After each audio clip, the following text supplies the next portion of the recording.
Hello, I'm Cheri Sicard from Cheri on Ice, freezer and make-ahead cooking for foodies.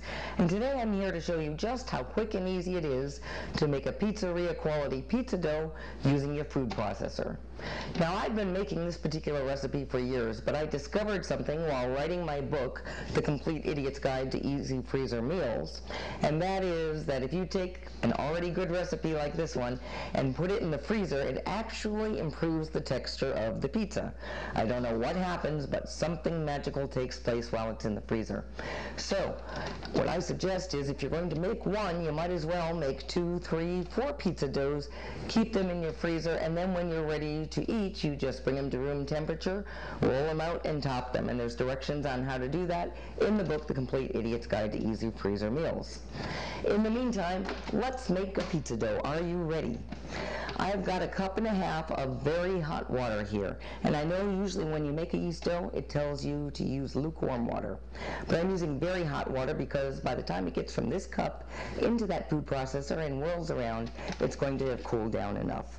So 1.5 cups of very hot water into the food processor, along with a packet of yeast, that's 2¼ teaspoons, and 2 teaspoons of sugar. Sprinkle that in and just give it a pulse or two to mix. Now let's talk flours.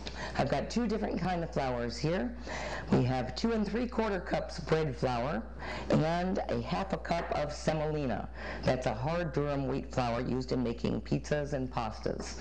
Now if you don't have either of these, you could use all-purpose flour, but if you want that perfect pizzeria style texture and taste, do yourself a favor and find bread flour, which is high in gluten and is going to give you that chewy, elastic texture you want in a good pizza crust, and the semolina, which will improve both texture and taste. So let's mix those together, and we're going to add a teaspoon of salt to that. Now let's check out how the yeast is doing. It's been just a few seconds, but I can see little bubbles forming in there, which means that the yeast is working.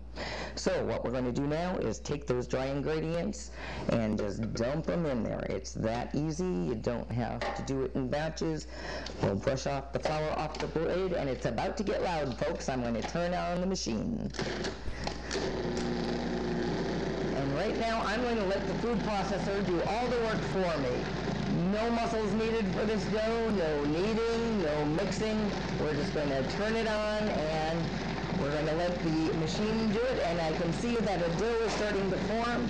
It's going around and around and around, and it's going to eventually form one ball. But I'm going to let that go for just a minute or so, because remember, I'm not going to do any kneading at all on this dough. The machine does it all. You do need a heavy-duty food processor, I will say that for this recipe. Alright, let's turn it off and see what we have inside. Very nice dough there, feels nice. We're going to remove that. Be careful of the blade. If your food processor came with a dough blade, you could use that, but if not, a regular blade will work fine. There you have it, a nice pizza dough. I'm going to put a thin coating of olive oil on that, put it in a zip-top freezer bag, pop it into the freezer until we're ready to eat, in which time we'll let it come to room temperature. And that's it. I'm Cheri Sicard from CheriOnIce.com, and I'll see you next time.